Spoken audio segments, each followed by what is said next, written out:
Tahu merek ini nggak? Yang mempunyai logo warnanya biru sama kuning. Dan perusahaan itu asal Swedia. Tahu kan? Dia adalah Öhlins, bukan IKEA ya. Bagi penggemar motor, apalagi MotoGP atau Superbike tentu udah sangat familiar dengan Öhlins. Ditambah pada MotoGP tahun 2010 lalu, semua tim di grid hanya menggunakan produk Öhlins yang menggunakan sistem Continuously Control Electronic Suspension atau CES pada suspensinya. Bahkan dari sebelum tahun 2010, suspensi Öhlins sudah dipakai sama 13 dari 18 pembalap di awal musim tahun 2009. Kecuali Repsol Honda, Gresini Honda, dan Scott Honda yang menggunakan produk Showa yang merupakan produk dari anak perusahaan Honda.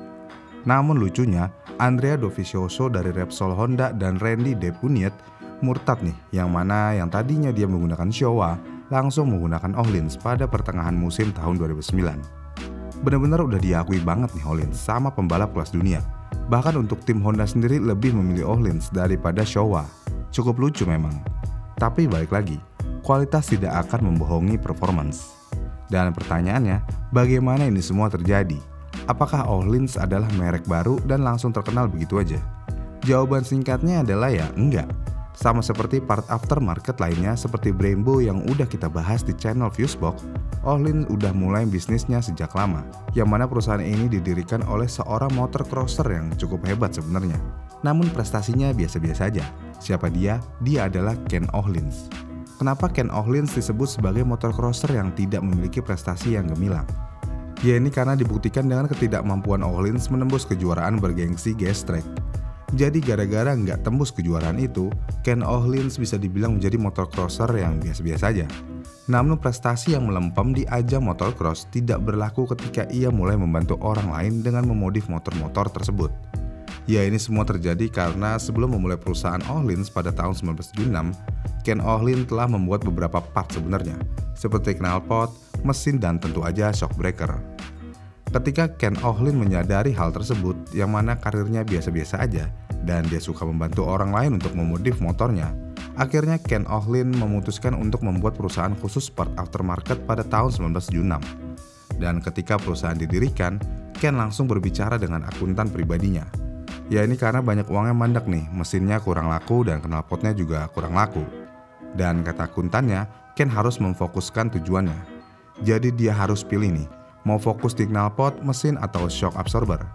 Dan Ken Öhlins memutuskan untuk memfokuskan tujuan perusahaannya pada shock absorber. Karena pada saat itu menurut analisis Ken, kebutuhan akan produk ini akan besar dan persaingan belum terlalu banyak. Jadi keputusan Ken kala itu bisa dibilang tepat banget nih. Karena shock Öhlins langsung dipakai oleh pembalap Gennady Moiseev dari Rusia pada kejuaraan motocross dunia pada tahun 1978 di kelas 250cc motocross dengan motor KTM. Dan Öhlins berhasil menikmati kemenangan juara pertamanya pada tahun 1979, yang mana tentu aja menaikkan derajat Öhlins dan membuat Öhlins lebih terkenal di kancah motorsport. Setelah ketenaran Öhlins, banyak tim dan pembalap yang ingin menggunakan Öhlins dengan cara minta sponsor. Tapi Öhlins adalah merek yang berbeda dari merek yang lain. Jadi jika ada tim atau pembalap yang mau menggunakan Öhlins, mereka harus tetap membeli produk dan jasa servis dari Öhlins. Jadi nggak ada tuh sponsor-sponsor gratis dari Öhlins. Semua harus bayar. Bahkan sistem ini masih diberlakukan sampai sekarang. Jadi untuk tahun 2010 lalu, para tim MotoGP membeli produk Öhlins ya, bukan disponsorin sama Öhlins. Bener-bener hebat banget ya Öhlins ini. Hal uniknya nih, bahkan Ken pernah menyatakan kalau dulu ada pembalap yang awalnya membeli Öhlins, kemudian mereka mendapatkan sponsor dari merek lain, dan tentu aja mereka meninggalkan Öhlins. Tapi itu nggak berlangsung lama nih, karena dalam waktu 1 atau 2 bulan ke depan, pembalap itu akan balik lagi untuk membeli Öhlins dan meninggalkan sponsornya. Dan ini nggak terjadi 1 atau 2 pembalap aja, banyak. Jadi bisa disimpulkan, idealis dan kualitas berbanding lurus. Kancah Öhlins di dunia motorsport terus mendapatkan popularitasnya nih.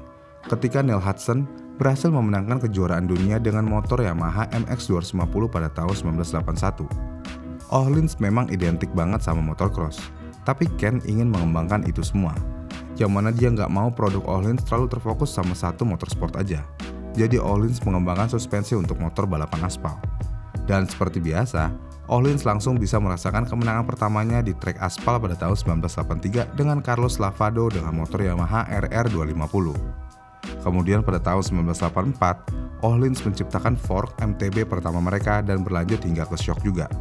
Di tahun ini, Öhlins sekali lagi ingin keluar dari stigma orang-orang yang berpikir kalau Öhlins hanya tersedia untuk motorsport aja. Jadi Öhlins mengeluarkan shock khusus sepeda downhill.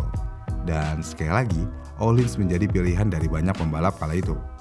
Walaupun pada kenyataannya, sepeda gunung adalah bagian yang cukup kecil dari pendapatan Öhlins, yang mana hanya sekitar 10% aja. Meskipun begitu, Öhlins terus berkembang di bidang ini, dengan adanya perjanjian eksklusif khusus dan penjualan aftermarket yang lebih dari cukup untuk menjaga lini produksi mereka. Ya karena Öhlins setuju untuk memasok pasokan OEM mereka yang sebagian besar untuk satu perusahaan aja, yaitu Specialized. Mungkin ini adalah salah satu momen ketika Öhlins terlihat keluar dari idealisnya. Tetapi walaupun terlihat seperti itu, Öhlins percaya bahwa hubungan dekat mereka dengan Specialized telah membantu mempercepat produk dan proses pembelajaran mereka. Emang bagus sih ini shock, nggak diragukan lagi. Kemudian pada tahun 1986, Yamaha Motor Company menjadi salah satu pemilik Öhlins Racing AB. Namun Öhlins tetap beroperasi sebagai perusahaan independen di dalam grup Yamaha. Dan setelah kerjasamanya dengan Yamaha pada tahun 1986, sayangnya Ken memutuskan untuk menjual 50% sahamnya ke Yamaha. Walaupun sebenarnya bukan keputusan yang sulit bagi Ken untuk menjual saham Öhlins ke Yamaha. Karena Öhlins dan Yamaha sebenarnya telah bekerja sama selama bertahun-tahun sebelumnya. Karena hal itu, Öhlins dan Yamaha juga sepakat tentang bagaimana kolaborasi ini harus berjalan. Ken tidak pernah merasa cemas untuk menjual sahamnya ke Yamaha.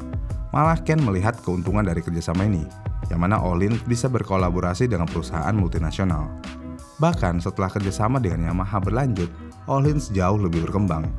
Seperti yang saya bilang sebelumnya, yang mana sebelumnya Öhlins dikenal sebagai suspensi yang dekat dengan motocross, tapi setelah berkolaborasi dengan Yamaha, Öhlins memenangkan kejuaraan dunianya lagi dengan Eddie Lawson berhasil memenangkan kelas 500cc di balapan trek aspal pada tahun 1991.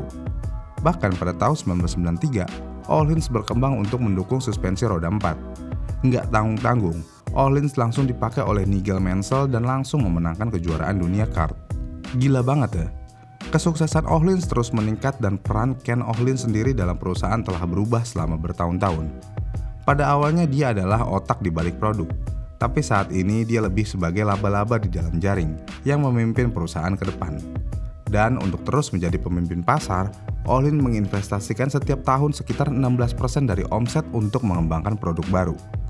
Dan pada bulan Desember tahun 2007, Ken Öhlins memutuskan untuk membeli kembali saham mayoritas perusahaan dari Yamaha yang dijualnya pada tahun 1986. Dan saat ini hanya 5% yang Yamaha punya.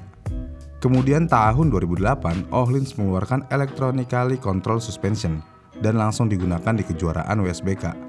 Sekali lagi, Öhlins berhasil memenangkan Donington WSBK.